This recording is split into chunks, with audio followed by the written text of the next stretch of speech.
Mais j'ai pas le temps là, je suis pressée là.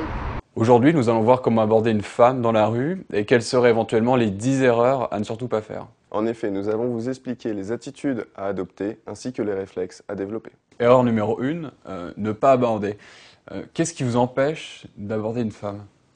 Elle est pressée, vous êtes peut-être mal habillé. Le constat est là, les hommes ont peur d'aborder les femmes, que ça prenne 3 secondes ou 3 minutes. De toute manière, l'important est de s'habituer à parler aux inconnus de manière naturelle et décontractée et de développer cette aisance sociale.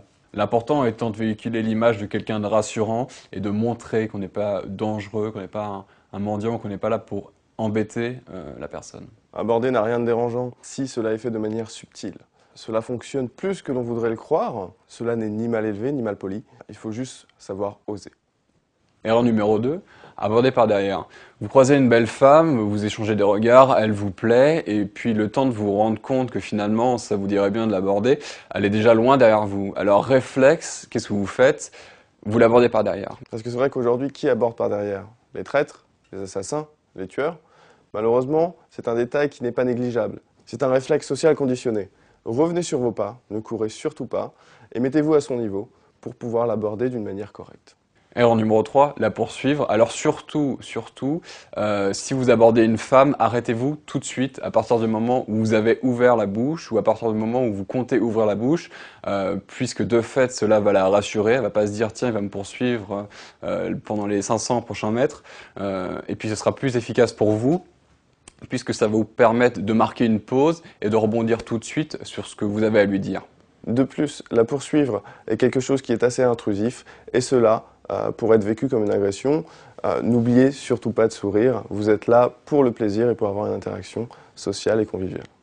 Erreur numéro 4, être lourd et insistant par la même occasion. Il n'y a rien de plus lourd qu'une personne qui insiste. Les femmes d'ailleurs n'aiment pas du tout les pots de colle, et ce n'est pas parce que vous avez pris votre courage à deux mains pour l'aborder qu'elle vous doit forcément quelque chose. Donc si elle passe son chemin, ne le prenez pas personnellement et vaquez à vos occupations. Siffler les femmes ne marche pas toujours, sortir en groupe de 15 non plus, et le enfin fameux célèbre. Je me demandais si ton père était un voleur. Parce que il a volé les étoiles du ciel pour les mettre dans tes yeux. Enfin, est toujours obsolète. En effet, il faut parfois persévérer 1, 2, voire 3 fois sans tomber dans le côté lourd. Erreur numéro 5, réciter un texte par cœur. Alors c'est la recette miracle pour passer pour l'homme le plus bizarre de l'année. Réciter un texte sans talent la plupart du temps, en pensant appliquer une formule magique est véritablement une idée à proscrire. Résultat, elle vous regarde et espère que cette situation ne s'éternise pas. Alors, chaque situation doit être prise avec un minimum de spontanéité. Évidemment, vous ne faites pas ça tous les jours. Pourquoi ne pas essayer de lui dire tout simplement qu'elle a un style qui sort de l'ordinaire et que vous préféreriez vérifier ça autour d'un café la semaine prochaine, par exemple? Erreur numéro 6. Parler trop vite, trop fort ou tout simplement trop. Imaginez-vous dans cette situation. Une femme sublime vous lance un regard profond. Elle vous sourit subtilement et s'approche de vous d'une manière élégante et décontractée. Et là, c'est le désastre. Elle bafouille, parle trop vite, trop fort et finit par être incompréhensible. Vous n'avez pas envie de vivre la même chose? Celle que vous aborderez non plus. La clé dans une prise de parole, c'est la respiration. Donc quand vous vous adressez à une personne, n'hésitez pas à baisser le débit pour pouvoir poser vos mots et vos idées. Et contrairement à ce qu'on pense, les silences sont souvent un avantage dans une conversation puisqu'ils permettent d'appuyer vos idées ou à un moment ou renforcer l'atmosphère qui émane de votre discussion. Excuse-moi. En fait, j'aurais très bien pu te dire que je te trouve charmante. N'hésitez pas à vous servir de ces blancs et d'en faire de véritables atouts dans votre conversation. Erreur numéro 7, ne pas assumer. Soyons clairs. Vous êtes là pour la séduire. Vous cherchez à récupérer son numéro, la revoir, et plus si affinité.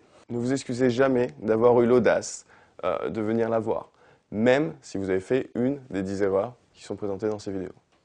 Et surtout, ne vous cachez pas derrière un personnage un peu prétentieux ou en essayant de l'impressionner, puisque de toute manière, c'est vieux jeu et ça ne marchera pas. Votre démarche est déjà assez impressionnante, surtout si vous le faites bien. L'erreur numéro 8 qui consiste à ne pas prendre son numéro et à donner le vôtre. Alors généralement, une femme qui refuse de donner son numéro de téléphone, c'est une femme qui veut encore en savoir un petit peu plus sur vous, qui n'est peut-être pas assez rassurée dans le fait de rencontrer un inconnu. Une femme qui refuse de donner son numéro de téléphone et qui vous propose de donner le vôtre est une femme qui ne vous rappellera pas. C'est une formule de politesse qui consiste à vous faire comprendre que vous n'avez pas été suffisamment efficace sur le moment. Une fille intéressée vous donnera son numéro de téléphone. 06 80, 80. 17. Alors quelques pistes pour... Une idée de réponse assez simple, tout simplement, aujourd'hui, vous avez qu'à lui dire qu'il y a une étude qui a été réalisée et que malheureusement, 99% des femmes à qui l'on donne son numéro ne rappellent pas. Donc prenez un ton à ces joueurs, jouez avec ça, vous passerez pour quelqu'un de sociable, de marrant, et ça vous fera gagner des points. Erreur numéro 9, vérifier le numéro. Donc en fait, il n'y a rien de pire pour casser la dynamique de la conversation et de l'interaction, puisque si vous avez eu son numéro, c'est que vous l'avez suffisamment intéressé et que tout s'est déroulé pour le mieux. Donc le fait de vérifier le numéro montre vraiment que vous n'avez pas confiance en vous et que vous doutez qu'on puisse vous donner un vrai numéro. Mais bon, pour ceux qui ont un doute, vous pouvez feindre une petite erreur sur les derniers chiffres. Un exemple, 06, 1, 2, 3, 4, 5, 6, 7, 8, 9. Vous lui faites répéter en disant c'est bien 79 à la fin. Elle va vous dire non, c'est 89. À partir de là, cette petite astuce qui a été empruntée à Soral doit être consommée avec modération car le but est évidemment qu'avec l'expérience, vous réussissez à détecter si ceci est un faux numéro ou pas. Erreur numéro 10, ne pas accepter le refus. Cela n'a pas marché, bonne nouvelle, toutes les études sont unanimes, il n'y a pas qu'une femme sur Terre. De plus, une femme que vous aurez abordée dans la rue et qui vous rejettera, ne vous rejettera en fait pas vous, mais simplement l'image que vous avez véhiculée. Donc ne le prenez jamais personnellement, c'est juste qu'une femme ne peut pas connaître vos valeurs, ce qui fait que vous êtes vous, votre personnalité en l'espace de 30 secondes. Et si elle vous rejette, ce n'est pas personnel. C'est vrai, parce que plaire à tout le monde, ça serait aussi plaire à n'importe qui. Bien évidemment, il est impossible d'atteindre un taux de réussite de 100%, et de toute manière, ça n'aurait aucun intérêt. Donc nous vous laissons vous faire votre propre expérience et surtout enrichir votre culture de la séduction avec nos autres vidéos. Et surtout, n'hésitez pas, osez, tout simplement.